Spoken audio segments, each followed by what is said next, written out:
Hola, mi nombre es Alessandra Caputo y soy profesora del Departamento de Historia y Ciencias Sociales de la Facultad de Artes Liberales de la Universidad Adolfo Ibáñez. En esta cápsula les voy a hablar acerca de la búsqueda de identidad en el arte latinoamericano a partir del siglo XX. Puede ser que ustedes se pregunten, ¿para qué me sirve estudiar el arte y cómo puede ayudarme a entender la identidad de una cultura? Pues bien, a través del arte, es decir, a través de los lenguajes no verbales, que pueden ser lo visual, lo sonoro, por ejemplo, podemos entender también cómo pensamos y cómo concebimos la sociedad y la cultura en una determinada época. Tengamos en cuenta que con la llegada de los europeos a América se impuso una forma de pensar y de entender el mundo particular que no necesariamente coincidía con las formas de entender el mundo de quienes ya vivían en este continente.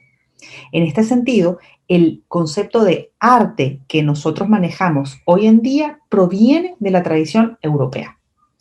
Esto no quiere decir que no existiera arte en estas culturas. De hecho, desde milenios antes de la llegada de los europeos, existían ya muchas culturas sumamente ricas en sus lenguajes artísticos.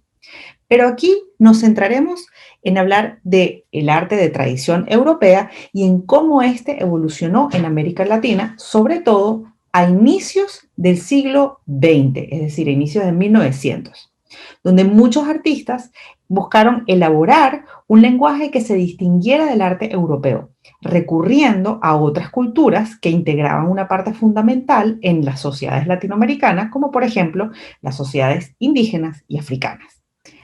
Antes de comenzar a centrarnos en América Latina, tenemos que preguntarnos qué pasa a partir del siglo XX, es decir, a partir de 1900, en Europa. Para estas fechas, en Europa, las reglas del arte comienzan a romperse, porque las reglas del arte hasta el momento habían comenzado a establecerse desde el Renacimiento y consistían en líneas muy generales en representar un mundo bello, de manera idealizada. Y sobre todo consistía en imitar la naturaleza, como vemos, por ejemplo, en esta obra maestra de Tiziano del siglo XVI, de la Venus de Urbino. Más adelante, ya a partir del siglo XVIII, siglo XIX, se persiguió sobre todo elaborar un arte naturalista, es decir, que debía representar de manera fidedigna la realidad. Como por ejemplo vemos en esta obra de Rosa Bonheur, que casi, este paisaje casi parece una fotografía. Pero a finales del siglo XIX, es decir, a finales de 1800 y a inicios del siglo XX, a inicios de 1900, como les venía diciendo, estas reglas del arte empiezan a cambiar. Aquí vemos un cuadro de Edvard Munch que se llama El Grito, donde observamos una figura humana que está en una suerte de muelle, ¿cierto? En un paisaje marino, puede ser que al atardecer. Podemos reconocer muchos elementos, pero claramente no se trata de una imagen que imita la realidad. Esto no podría ser una fotografía. Eso no quiere decir que Edvard Munch no supiese pintar, sino que su intención era otra. Su intención era pintar, representar algo distinto, algo mucho más abstracto, algo que viniese desde el interior. Por otra parte, tenemos obras como esta de Picasso, Las señoritas de Aviñón, donde vemos unas mujeres semidesnudas, pero la imagen la vemos como si estuviese astillada, como si viésemos la imagen desde una suerte de caleidoscopio o desde múltiples perspectivas. Este estilo comenzará a llamarse, por ejemplo, cubismo.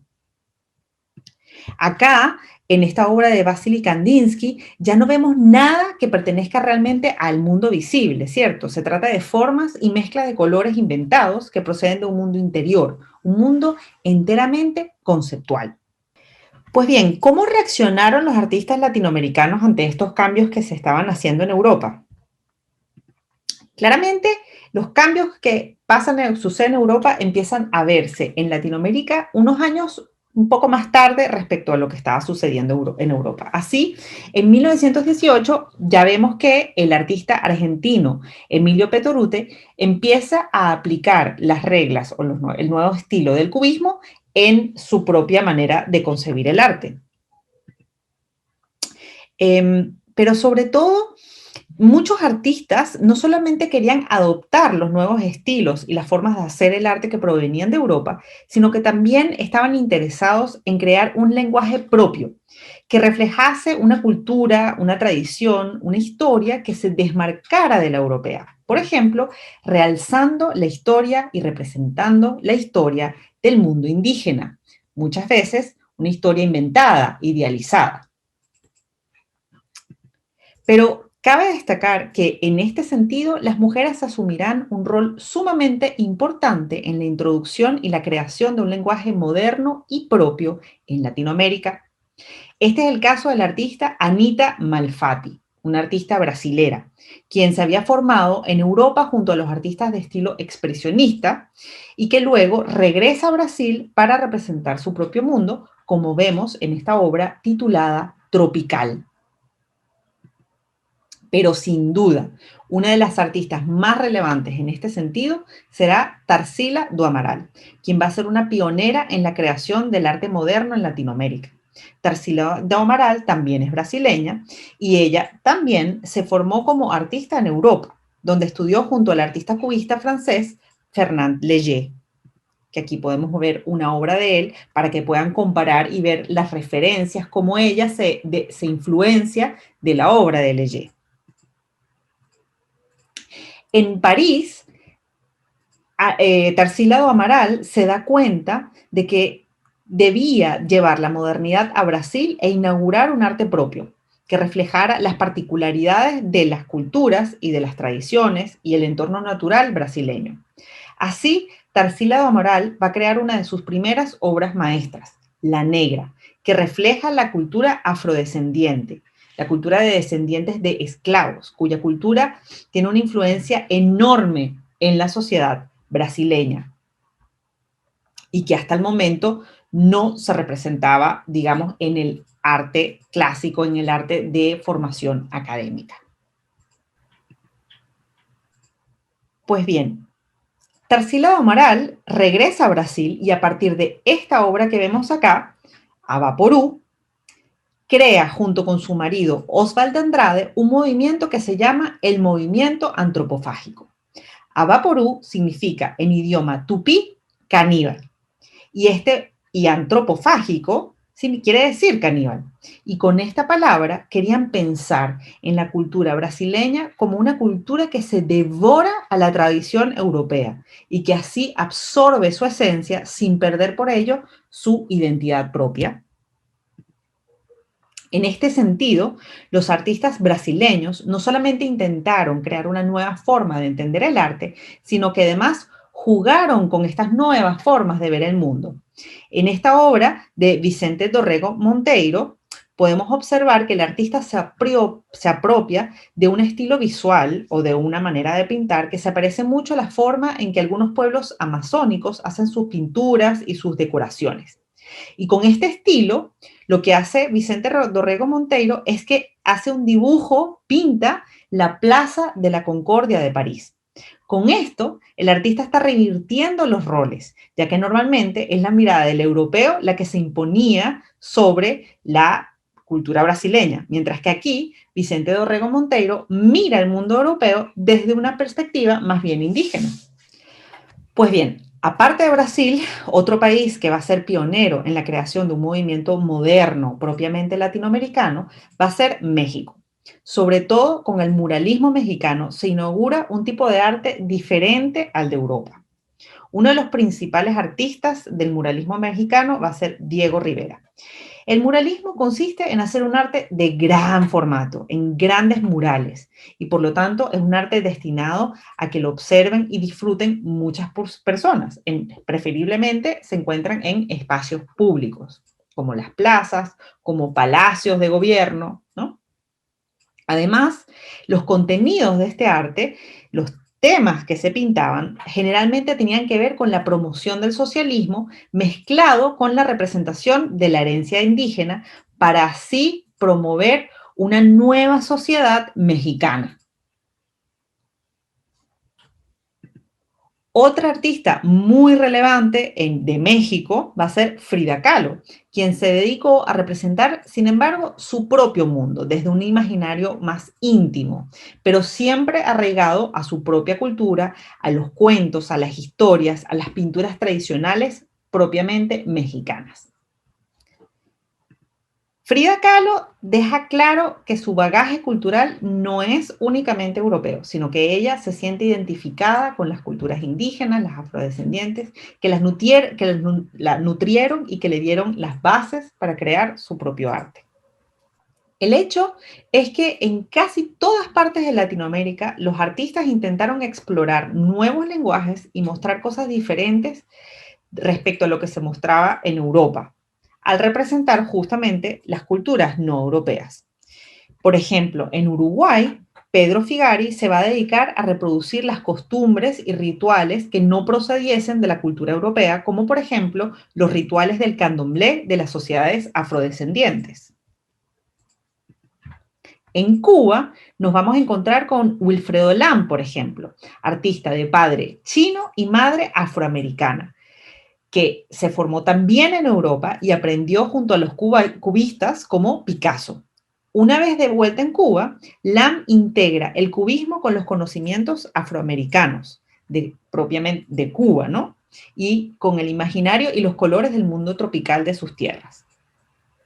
De vuelta en el Cono Sur, nos encontramos con el artista argentino Jules Solar, quien va a hacer una síntesis, es decir, una mezcla sumamente interesante entre las formas de pintar, los estilos que adquiere él en Europa, con los contenidos propios del imaginario indígena americano, como la imagen del piache o el chamán indígena. Pero veamos, les muestro cómo funciona esta mezcla. Por un lado, tenemos la influencia de un artista importantísimo, alemán, que se llama Paul Klee, con quien Jules Solar va a trabajar y de quien va a aprender muchísimo. Paul Klee era un artista del expresionismo alemán y también tenía cosas un poco cubistas, como vemos en esta obra. Utilizaba mucho la geometría y los colores. Por otro lado, tenemos el imaginario, ¿no? Estas imágenes, estas figuras de los dioses, de los mitos aztecas, por ejemplo, que le va a interesar muchísimo a Jules Solar. Y él sintetiza todas estas imágenes, todas estas ideas y crea así un mundo propio. Otro artista de gran importancia va a ser el uruguayo Joaquín Torres García. Él va a vivir gran parte de su vida en Europa, se va a formar ahí, y decide regresarse ya bastante mayor a Uruguay, donde llega, sin embargo, decidido a introducir un nuevo tipo de arte propiamente latinoamericano, en el que se invirtieran los sistemas de valoración tradicionales que otorgaban más importancia a los países del norte que a los países del sur. Torres García, como les dije antes, viene de tradición europea y va a estar muy influenciado por el constructivismo, que es un estilo desarrollado por varios artistas. Entre ellos destaca este artista que se llama Piet Mondrian, que es holandés. Como pueden ver en esta obra de Joaquín Torres García, él toma muchísimos elementos de este constructivismo que vimos antes, pero va insertando elementos distintos, colores distintos, que, digamos, se inspiran en un imaginario indígena. A Torres García le va a parecer sumamente interesante el mundo indígena, sobre todo el mundo indígena amazónico, de las culturas, digamos, más pequeñas, no tan famosas como las culturas incas, las culturas aztecas, y le va a interesar muchísimo el diseño abstracto que observamos, por ejemplo, en las decoraciones de las vasijas, pero también en las telas, en las pinturas corporales. Él incluso va a escribir esta obra que se llama Metafísica de la prehistoria indoamericana. Bien, por último, en Chile, algunos artistas, como Roberto Mata, también entretejieron en cierta medida los estilos procedentes de Europa, como el surrealismo, con influencias visuales de mundos no europeos. En su fresco, El primer gol del pueblo chileno, bastante tardío, Mata no solamente va a intentar crear un mito de origen de una nueva era de la sociedad chilena, sino que lo va a representar además a través del mural, una técnica clásica para representar los grandes temas históricos de la modernidad en México, utilizando además formas y colores que nos recuerdan un poco a los murales de la antigua cultura maya, como estos murales que vemos acá. Además, también las formas de las figuras nos recuerdan un poco a esas figuras bastante abstractas de los códices aztecas. Bien, bien. Con esto hemos dado un brevísimo recorrido sobre algunos artistas que buscaron crear nuevos lenguajes artísticos mezclando las tradiciones procedentes de la cultura europea con las herencias de otras culturas asentadas en Latinoamérica, como por ejemplo la indígena y africana. Espero que les haya gustado y nos vemos en la próxima edición.